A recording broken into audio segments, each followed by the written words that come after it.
A gente tem uma alegria enorme de receber aqui a nossa estudiosa, companheira aqui de nossa casa, Maria Rufina Barros, com o tema evangélico, pedi e obtereis.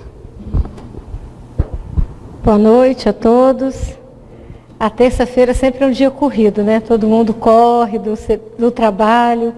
Eu também venho direto do hospital, tem dia que me embanando um pouquinho, mas sempre dá certo. Bem, hoje, esse capítulo 27... está encerrando, né, mais um ciclo do Evangelho aqui nas terças-feiras. Aí na próxima semana começa novamente. E é interessante que às vezes a gente repassa pelo capítulo mais de uma vez e sempre tem coisas novas. A mensagem de Jesus, ela é uma fonte inesgotável.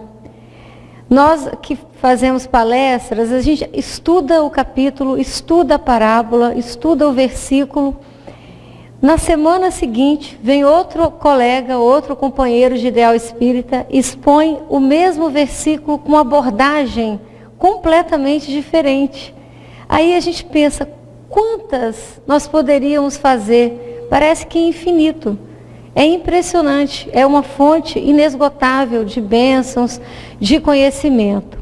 E esse capítulo, ele é um capítulo singelo, ele é um capítulo que fala muito da nossa fé, do sentido da prece, da oração, eu e Deus. Então nós vamos seguir, começando com os versículos que norteiam a reflexão. Quando orardes, não vos assemelheis aos hipócritas, que afetadamente oram de pé nas sinagogas e nos cantos das ruas, para serem vistos pelos homens. Digo-vos em verdade, que eles já receberam sua recompensa. Quando quiserdes orar, entrai para o vosso quarto, e fechada a porta, orai a vosso Pai em secreto, em segredo. E vosso Pai, que vê o que se passa em secreto, vos dará a recompensa. Não cuideis de pedir muito nas vossas preces, como fazem os pagãos, os quais imaginam que pela multiplicidade das palavras é que serão atendidos. Não vos torneis semelhantes a eles, porque vosso Pai sabe do que é que tendes necessidade, antes que lhe o peçais. Evangelho de São Mateus, no capítulo 6, versículos de 5 a 8. Vamos refletir um pouquinho sobre esse ensinamento de Jesus. Quando ele diz, quando quiserdes orar, não faça disso uma palestra. Não faça disso um show. Como disse Madre Teresa, num belo poema que ela escreveu e que ela termina assim: na verdade, sempre foi entre você e Deus, e não entre você e os outros. Eu lembrei muito dessa frase nesse trecho: entrai para o vosso quarto, e em segredo e em secreto, faça a vossa oração. Vamos lembrar que Jesus falava numa época em que o entendimento, a cultura, o conhecimento, era só em termos do concreto. As pessoas daquela época tinham dificuldade de abstrair. Por isso que tudo ele tinha que dar um exemplo no concreto. Então, que quarto é esse? Quer dizer que se eu estiver num ambiente tumultuado, de repente, num ambiente coletivo, eu não posso elevar o meu pensamento e orar? Sim. Esse quarto fechado quer dizer da sua intimidade, do seu recolhimento. É fechar a porta para o mundo exterior, para as coisas materiais. Na sua conexão com a divindade, o que está de fora não interessa. E o conteúdo da sua prece, o que você vai mentalizar no seu pedido, ele também deve estar distante desse mundo material. Esse é o significado do quarto fechado, do secreto, na sua intimidade. no recolhimento do seu ser, sem ostentação, sem fazer da sua oração motivo para se promover, né, diante dos amigos, diante da comunidade, diante da sociedade. Não faça disso uma exaltação ao orgulho. Então, esse quarto fechado, esse quarto secreto, é a sua intimidade, a conexão que você vai estabelecer com a divindade. E que essa prece feche a porta para o exterior. Você não vai pedir, Senhor, me dá um carro novo, me dá uma promoção no emprego, faça com que a minha colega termine com o namorado para eu namorar esse bom partido. Não é assim. Fecha a porta do seu quarto para a vida externa e conecte-se com a divindade com o seu sentir. Hoje nós vamos descrever nesse capítulo esse conteúdo da prece, como a gente deve orar, como estabelecer essa conexão de pensamento. E aqui vem a parábola do fariseu e do publicano para ilustrar isso. Haviam 2 homens que se dirigiram ao templo para se colocar em oração. Um era fariseu, a casta, a elite judaica da sabedoria. Eles eram os doutores do templo, eram homens que deveriam dar exemplo e também extremamente orgulhosos. O outro era um publicano. O fariseu ergueu os olhos para o céu e disse: Senhor, dou-lhe graças, porque não sou igual aos outros homens, que são ladrões, injustos, adúlteros. Graças a Deus não sou como esse publicano. Eu jejuo 2 vezes por semana, eu pago dízimo sobre tudo que eu tenho. Enquanto isso, o publicano, retirado, afastado, não ousava levantar os olhos. Ele abaixou a cabeça, batia no peito e dizia simplesmente: Senhor, tende piedade de mim, porque sou um pecador. E aí Jesus termina essa parábola dizendo: qual dos 2 saiu do templo justificado? E aí ele fala: em verdade vos digo, todo aquele que se eleva será rebaixado, e todo aquele que se humilha será elevado.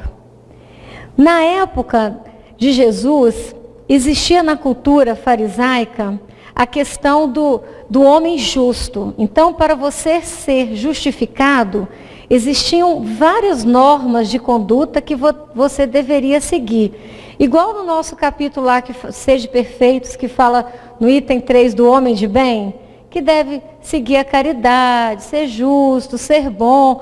Então, os fariseus, eles se julgavam muito justos, porque eles seguiam a cartilha.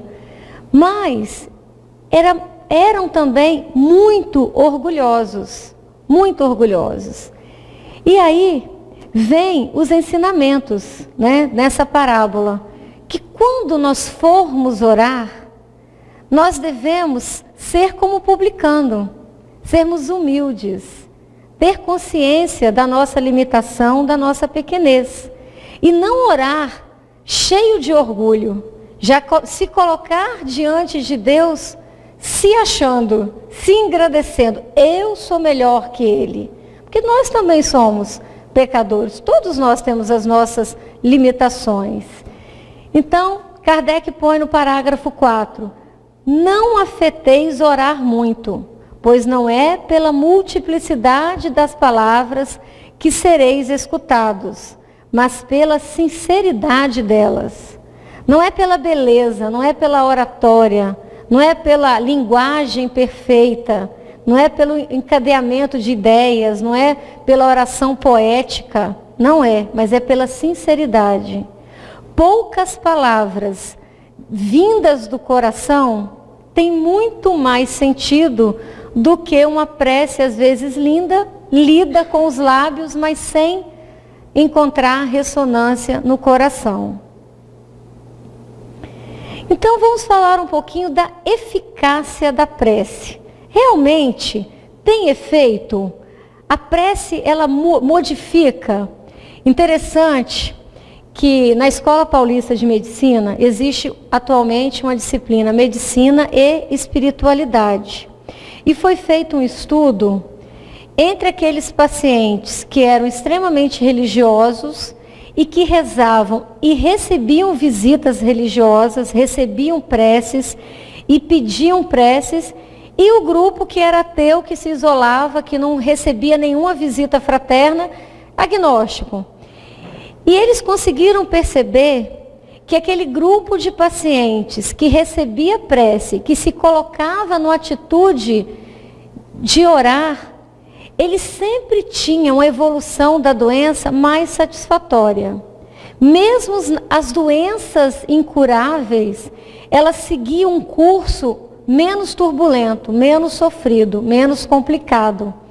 Então, eles separaram os dois grupos, aplicaram um teste estatístico e concluíram que rezar influenciava na saúde ou no avanço da doença. Melhorava a defesa, melhorava a saúde e modificava, às vezes, a agressividade da patologia. Isso, então, uma escola, uma universidade federal, uma escola de medicina, comprovou cientificamente a eficácia da prece. Não estamos falando aqui nem em termos doutrinários. Mas, bem, seja o que for que peçais na prece, crede que o obtereis, e concedido vos será o que pedirdes. Marcos, capítulo 11, versículo 24. Se a prece não fosse eficaz, obviamente nós não teríamos essa fala, né? Nos estimulando a orar e acreditar que nós seremos atendidos. Há quem conteste a eficácia da prece com fundamento no princípio de que Deus, conhecendo as nossas necessidades, é inútil a gente expô-la. Ele já conhece. Se ele tivesse que agir, que mudar, já teria feito isso. E acrescentam os que assim pensam que, achando-se tudo no universo encadeado por leis eternas, não podem as nossas súplicas mudar os decretos de Deus. Vamos entender isso. Voltando aqui. Obviamente, Deus conhece as nossas necessidades. E nós não estamos sujeitos à fatalidade. Nós estamos sujeitos à lei de causa e efeito. Mas, nessa lei de causa e efeito, sempre opera a misericórdia e a bondade e a justiça divina. Vejam bem, se não houvesse uma modificação nisso, qual o sentido de termos livre-arbítrio? Se tudo fosse inexoravelmente imutável, nós não precisaríamos ter um livre-arbítrio. Se Deus nos dotou de razão, inteligência, iniciativa, vontade, nós podemos usar isso para amenizar as nossas provas, para aurir força para continuar a nossa jornada. Então as preces são eficazes, elas têm efeito, e dentro daquele raio de ação, nós vamos ser ajustados. Às vezes, você está numa situação que você é o provedor de toda uma estrutura. E você pede, Senhor, agora eu preciso que o Senhor mantenha a minha saúde, que o Senhor me dê ideias novas, porque o momento da minha vida, a rede que eu alcanço é muito grande. Muitas pessoas dependem do meu trabalho. Eu, assim que voltei da residência de neurologia, eu sempre fui muito racional. Então, até a minha religião, eu tenho que raciocinar. Eu adoro no Evangelho, quando ele chega assim, agora nós vamos entender. Eu adoro, porque eu preciso entender para acreditar, para fortalecer a minha fé. Mas, eu tive uma vivência espetacular, em termos de vivência espírita. Um grande amigo, companheiro de ideal espírita, sofreu um acidente automobilístico, gravíssimo. Antes desse acidente, eu fui uma das últimas pessoas que falei com ele por telefone. Ele estava indo levar um livro de poesia para mim, que a gente estava fazendo um sarau. E no trajeto ele sofreu um acidente. Perdeu uma parte do lobo temporal, que é onde está o centro da fala, o centro da memória. E aí me ligaram para ir socorrê-lo. Eu era uma neurologista, tinha acabado de chegar do Hospital das Clínicas, da USP, atendia muito trauma. Quando eu cheguei no pronto-socorro, esse meu amigo já estava em coma, com sangue descendo pelo ouvido, então eu já sabia que tinha tido uma lesão grave. Nós tomamos todas as providências em termos da medicina da terra. Mas eu estava extremamente angustiada. Porque eu sabia que ele ia sobreviver. Foi feita uma tomografia, foi feita uma ressonância, ele foi operado em tempo recorde, eu no pé. Mas eu angustiadíssima, eu falava, ele nunca mais vai ser o mesmo. Ele nunca mais vai fazer uma palestra espírita. Ele nunca mais vai escrever uma poesia, porque ele perdeu um centro do cérebro importante. Eu colocava a ressonância e ficava entristecida. Aí veio uma mensagem para mim, numa casa espírita que nós frequentávamos, que os meus receios não teriam fundamento, que ele iria sobreviver sem sequela, porque o trabalho dele beneficiava tantas pessoas que ele não podia nem desencarnar e nem ficar sequelado. Ele iria receber uma moratória. Eu li aquilo, mas continuei acalentando, né? Ah, não, eu já vi tantos casos iguais a esse. Não tem jeito, aqui vai ter sequela. E a melhora foi excepcional. Foi uma melhora inacreditável para a medicina. E eu, como neurologista e como companheira de ideal espírita, vivenciei as duas faces, as mensagens que chegavam das reuniões mediúnicas e os boletins médicos. E esse companheiro ainda está extremamente atuante no meio espírita, sem sequela nenhuma. Então a gente vê que não existe imutabilidade, não existe fatalidade. Tudo depende do conjunto da obra, da intercessão, do merecimento. Nós podemos modificar conforme a nossa vontade, conforme o nosso proceder. Nós podemos sim pedir a intercessão divina, pedir o auxílio, que isso vai acontecer conforme, de acordo, na proporção do nosso merecimento e da nossa necessidade. Então, Deus vai conceder a cada um de nós coragem, paciência, resignação, boas ideias. Ele vai assistir na medida que nós nos assistirmos, que nós nos esforçarmos. Se eu quero fazer uma prova, um concurso, eu vou pedir assistências dos bons espíritos para me inspirarem, que eu possa realmente escolher o conteúdo mais adequado, se eu tiver o merecimento de passar naquela prova. Agora, eu tenho que sentar e tenho que estudar. Eu tenho que fazer a minha parte. Eu tenho que usar os meus talentos. Não posso enterrar os talentos e esperar que a providência conceda tudo. Então, Deus não vai conceder milagres sem esforços. Ele não assiste àqueles que não fazem uso das faculdades que possuem. Tem que haver coerência nos nossos pedidos. Ajuda-te que o céu te ajudará. Um outro exemplo. Exemplo do homem perdido no deserto. Vamos ver se ele é um homem de fé ou se é um homem que não tem fé. Imaginemos que um caminhante está perdido no deserto. E aí ele cai desfalecido, já não tem mais força, morrendo de sede, olha para um lado é areia, olha para o outro é areia. E aí ele eleva o pensamento a Deus. Senhor, eu vou morrer. Se eu não sair daqui agora, estou perdido. E aí ele tem uma intuição de reunir as últimas forças e caminhar para a direita. Eis que ele caminha e logo avista um regato, um riacho com sombra, ele consegue se saciar e consegue sobreviver.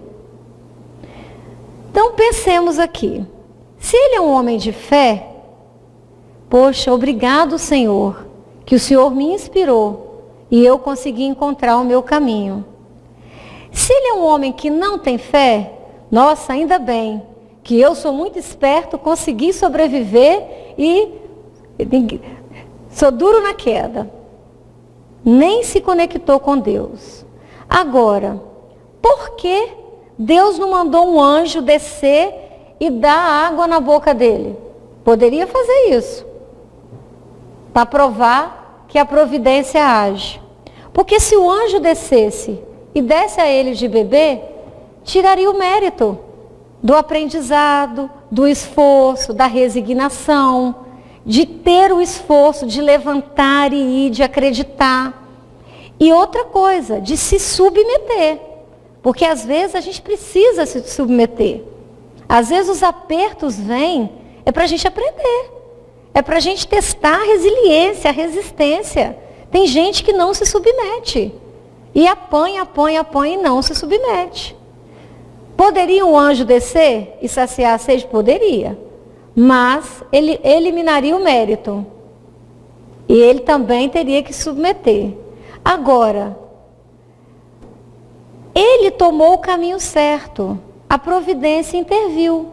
Possivelmente, um espírito superior, bondoso, guardião, chegou e intuiu. E ele foi assistido. E se ele tem fé, ele vai perceber essa assistência. Quando nós nos conectamos, nós passamos a ver que na vida não existe coincidência, existe providência. As coisas vêm. Vem a intuição, vem aquela fala mais forte. É que às vezes a gente não se conecta. Então essa é a questão. Se você pede, o auxílio vem, mas ele não vai vir materialmente. Ele vai vir na forma de inspiração, na forma de assistência. E você tem que estar aberto a isso, tem que acreditar, tem que ter fé. A ação da prece e a transmissão do pensamento. Então nós já falamos que as preces são eficazes sim, que elas funcionam sim. Mas tá, então eu quero entender, eu rezo para alguém, como que a minha oração vai chegar até ele para beneficiá-lo? Nós vamos ver. Primeiro conceituar, o que é a prece? A prece é uma invocação, mediante a qual o homem entra pelo pensamento em comunicação com o ser a quem se dirige. Então, se eu vou entrar pelo meu pensamento, eu posso estar na via pública. Pelo meu pensamento, eu vou abrir a porta do meu quarto e vou me recolher na minha consciência e vou me conectar. Esse quarto fechado, secreto, ele está dentro da consciência de cada um. Ele independe do lugar. Ninguém precisa virar um eremita, ir para o alto de uma montanha e se trancar para orar. O quarto secreto é o que a gente abre na consciência e fecha a porta e se recolhe e se conecta através do pensamento. A quem eu estou me dirigindo? Aqui eu puxei do Livro dos Espíritos porque eu acho importante a gente linkar os conceitos e vocês saberem aonde vocês vão procurar o paralelo do Evangelho de hoje com o ensinamento do Livro dos Espíritos. Está lá na Lei de Adoração, começa na questão 658 e vai até a questão 666, falando sobre a prece. Nós não temos tempo para discorrer sobre todas elas, mas essa é importante, porque ela continua a conceituação. Qual o caráter geral da prece na questão 659 de O Livro dos Espíritos? A prece é um ato de adoração. Fazer preces a Deus é pensar nele, aproximar-se dele, pôr-se em comunicação com ele. Desculpa que está em minúsculo, eu copiei do PDF do Livro dos Espíritos, agora que eu estou vendo que está em minúsculo. Pela prece, podemos fazer 3 coisas: louvar, pedir e agradecer. Infelizmente, nós temos a péssima mania de ficar no do meio, né? Pedir, pedir, pedir. Temos que fazer esse movimento. Aprender também a louvar a Deus, a adorar a Deus e agradecer sempre. Diz que a nossa primeira obrigação, enquanto espírito encarnado, seria, ao abrir os olhos, elevar o pensamento e fazer uma prece. Senhor, obrigado por eu estar aqui, tendo a oportunidade de mais um dia, de abrir os meus olhos e estar de volta no meu corpo físico. Essa deveria ser a nossa primeira obrigação, assim que despertássemos do sono. Para quem fazemos prece? Para nós mesmos, para os outros, tanto pelos vivos quanto pelos mortos. Vamos descrever a seguir. Quando a gente dirige a prece a Deus, vai assim direto. Deus tem seus espíritos executores, que vão executar a sua vontade. Né? Os espíritos de boa vontade, seus servidores, que vão executar conforme o nosso merecimento. E quando a gente ouve alguém falar assim, mas eu tenho uma fé no meu anjo guardião, na minha santinha, no meu santinho, no meu espírito protetor, eu sempre faço a prece dirigida a ele. Vai ser atendida? Obviamente que vai. Esses bons espíritos vão se reportar a Deus da mesma forma. E isso vai ser atendido da mesma forma, conforme o merecimento de cada um e a vontade de Deus. Então vamos entender como que se dá essa transmissão do pensamento, né? Já que a prece é uma ação do pensamento, como que se dá? Todos nós estamos envolvidos no fluido cósmico universal, que é o veículo do pensamento. E esse fluido cósmico universal, ele engloba encarnados, desencarnados, tudo que está no universo. Então, todos os seres, espíritos encarnados e desencarnados, estamos imersos nesse fluido. Por isso que quando a gente ouve, né, falar, tudo no mundo está conectado. É verdade. Nós estamos todos conectados. Por isso é que a maldade nos atinge, a violência nos atinge. Por isso que nós temos que ser agentes propulsores do bem. Porque nós estamos envolvidos, todos, imantados, não tem jeito. Ninguém está isolado. Então, este fluido, olha que interessante, isso aqui é uma explicação tão fácil e tão lógica. Este fluido cósmico universal recebe da nossa vontade, do nosso querer, uma impulsão. Ele é o veículo do pensamento. Então a minha vontade, o meu pensamento já fez esse movimento. O fluido cósmico universal é o veículo do pensamento, como o ar é o veículo do som, com uma grande diferença, né? As vibrações do ar são circunscritas, ao passo que as do fluido universal se estendem ao infinito. Mas ele é o veículo do pensamento. Então, olha como se faz.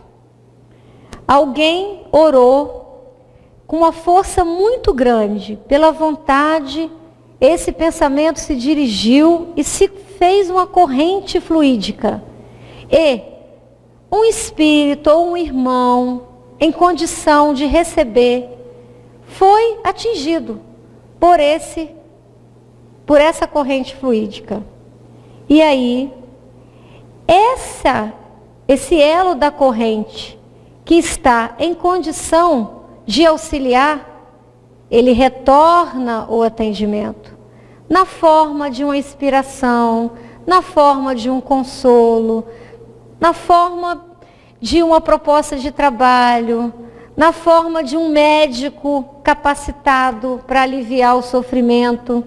Enfim, tem várias formas que a gente pede e volta. Meu pensamento, que se forma esse impulso pelo fluido cósmico universal. Eu dirijo essa prece e eu sou atendida. A energia da corrente guarda proporção com a do pensamento e da vontade. Quanto maior o meu querer, maior a impulsão que eu vou dar nesse fluido. Por isso que várias pessoas orando juntas, em sintonia, têm mais força, capaz até de mudar o resultado de uma patologia, de uma doença grave. Então vamos falar um pouquinho dos benefícios da prece. Está no pensamento o poder da prece, que por nada depende nem das palavras, nem do lugar, nem do momento que seja feita. Podemos orar em qualquer lugar, em qualquer momento. Está no pensamento criar essa conexão, criar essa energia. 100 pessoas juntas podem orar como egoístas, enquanto 2 ou 3 ligadas por uma mesma aspiração orarão quais verdadeiros irmãos em Deus, e mais força terá a prece que lhe dirijam do que a das 100 outras que não estão conectadas. Muito bonita essa fala. Então aqui só para ilustrar, se a gente tem pensamento, emoção, vontade, na mesma sintonia, no mesmo objetivo, essa corrente fluídica, essa ação é mais poderosa. Você pode ter mais pessoas, mas se tiver isoladamente, não vai ter a mesma força do que todos juntos, no mesmo ideal, na mesma vontade, no mesmo sentido. Outro tópico interessante desse capítulo, para a gente refletir, é que é fundamental que a nossa prece seja inteligível. Como assim? Que ela crie um pensamento coerente, que se faça entender. Porque tudo não é baseado na vontade, na emoção, no pensar. Se eu estou lendo algo num idioma que eu não entendo, como que eu vou dirigir esse pedido? Como que eu vou criar uma tela mental? Como que eu vou criar um pensamento para ser captado do outro lado? Se nem eu sei o que eu estou pedindo, é difícil. Se quem está enviando a mensagem não consegue codificá-la, quem está recebendo tampouco vai conseguir decodificá-la. Difícil. Então, nós temos que dirigir as nossas preces de forma clara. E quando eu estava lendo hoje isso, eu lembrei de um livro que tem um romance, tem aqui na biblioteca, Os Luminares Tchecos, que fala de John Hus e Jerônimo de Praga. Eles foram mártires que perderam a vida e tudo o que ele queria é que a missa fosse rezada na linguagem de quem ouvia. Porque ele achava que quando você faz uma oração virado de costas numa outra linguagem, você não cria uma conexão. E aí eles começaram a rezar a missa na linguagem do povo. Reunia as pessoas fora dos templos, em lugares simples, em cabanas, e começaram a rezar, a orar na linguagem que as pessoas simples entendiam. E em muito pouco tempo eles tinham multidão. E isso incomodou o poder da época. E eles foram sacrificados com a sua própria vida, porque eles queriam que as preces, as orações, tivessem ressonância no coração. Aí hoje eu lembrei, esse romance é muito lindo, vale muito a pena vocês lerem. Se eu não entender o que significam as palavras, serei um bárbaro para aquele a quem falo. E aquele que me fala será para mim um bárbaro. Se oro numa língua que não entendo, meu coração ora, mas a minha inteligência não colhe frutos. Então, o meu pensamento não vai conseguir fazer essa mensagem, elaborar essa corrente de uma forma, de uma mensagem coerente. Para que a prece toque, preciso se torne que cada palavra desperte uma ideia e, desde que não seja entendida, nenhuma ideia poderá despertar. Tá claro? Outro aspecto importante que eu acho que vale muito a pena a gente discutir, que às vezes é uma polêmica, principalmente pelas religiões que acreditam nas penas eternas. Então vejam bem, se o morto está condenado já eternamente, então é perda de tempo rezar por ele, não vai mudar nada. Nós que não acreditamos na eternidade das penas, nunca podemos compartilhar dessa ideia. Talvez o espírita, eu diria até o reencarnacionista, ele sempre deve orar pelos mortos, pelos espíritos sofredores. Por quê? Adianta orar? Sim, adianta sim. As penas não são eternas, as penas são temporárias. Os decretos de Deus não são, os decretos de Deus são imutáveis, mas sempre no ajuste dessa lei existe a bondade e a misericórdia. Se eu tiver que pagar pelo erro que eu cometi, eu vou pagar mesmo. Não tem como eu me eximir da minha culpa. Eu vou ter que carregar o meu fardo. Mas, se eu me arrependo, se eu oro, se tenho pessoas que oram por mim, eu vou ter a misericórdia divina agindo a meu favor.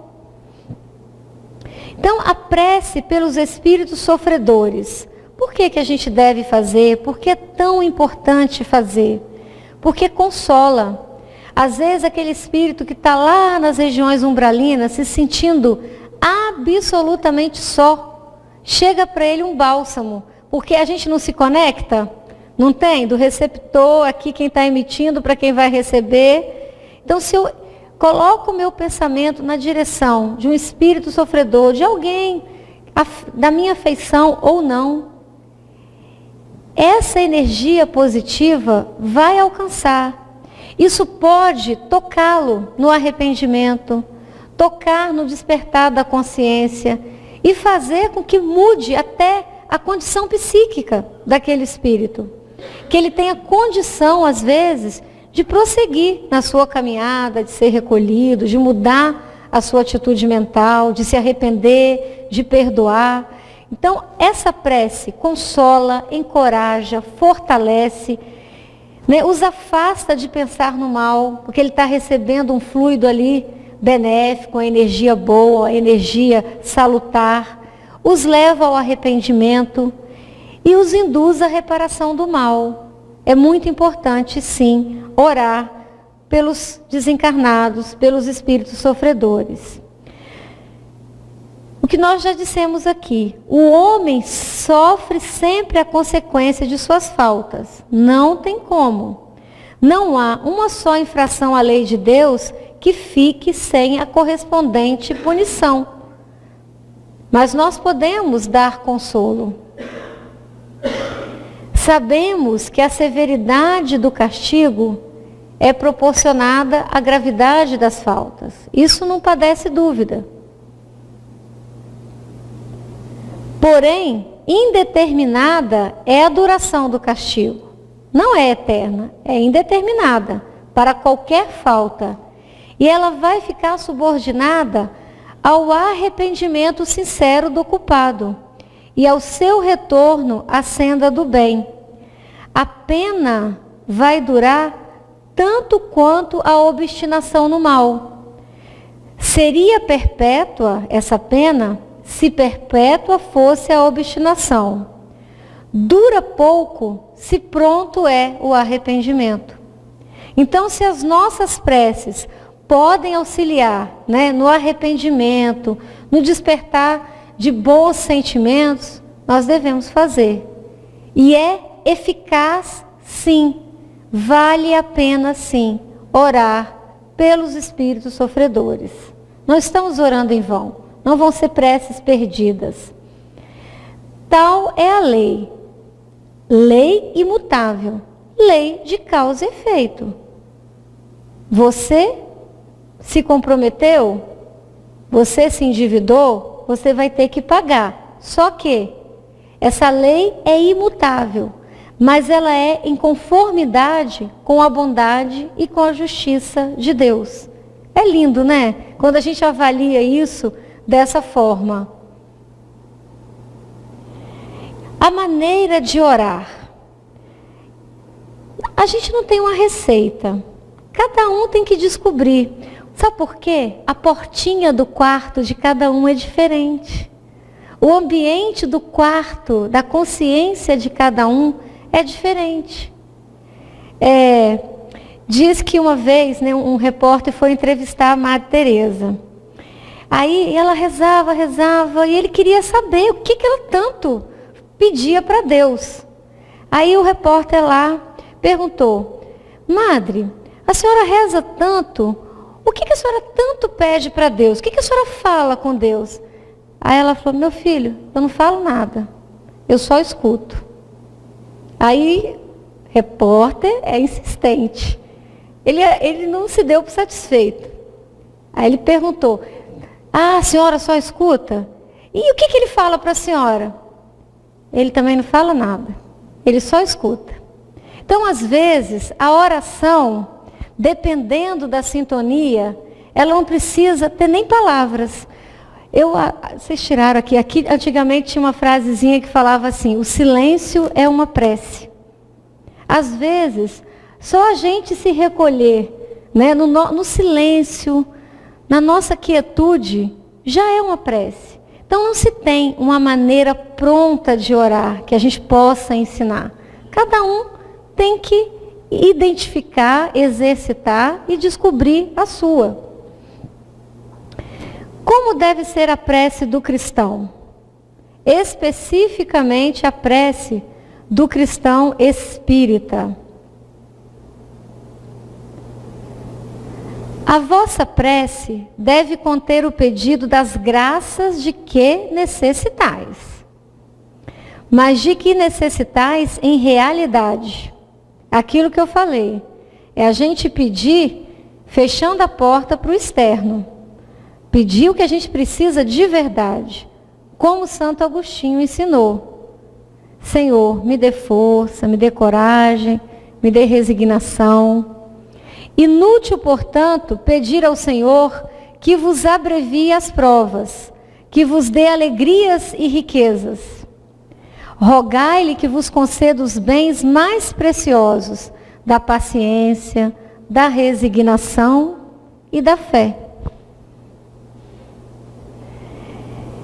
E aí, para terminar, a última parte desse capítulo é uma fala de Santo Agostinho, que ele fala da felicidade que a prece proporciona. Que a prece é igual um orvalho da manhã, que serve, que ela vem para abrandar o calor e os desmandos das paixões. Então, sempre que você está numa situação angustiante, inseguro, não sabe o que falar, não sabe como agir, ponha-se em prece. Conecte-se com a divindade. Entre para o quartinho da sua consciência, feche a porta e ore em secreto, porque o Pai Celestial em secreto vos atenderá. É sempre assim. Pedi e obtereis. Mas faça o seu movimento nesse pedido. Faça por onde que essa bondade, que essa misericórdia, que essa assistência venha até você. Seja merecedor. Cruzar os braços e só pedir não é o caminho. Então, que Jesus nos abençoe, nos dê uma excelente semana.